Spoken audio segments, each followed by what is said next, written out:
স্টেডিয়ামের মাইকে বাজছে যে মাঠে কি কি বিষয়গুলো নিয়ে ঢোকা যাবে না, আরো একটা বিষয় নিয়ে প্রবেশ করা যাবে না, সাকিব আল হাসানের নাম লেখা প্ল্যাকার্ড।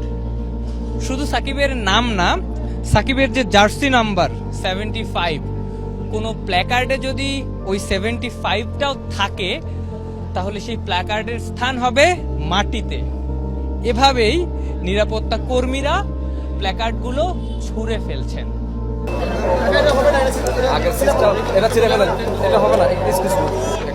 ভাই কেন হবে না? না ছিটতেছেন কেন? যাবে না, সাকিবের কারণ যাবে না।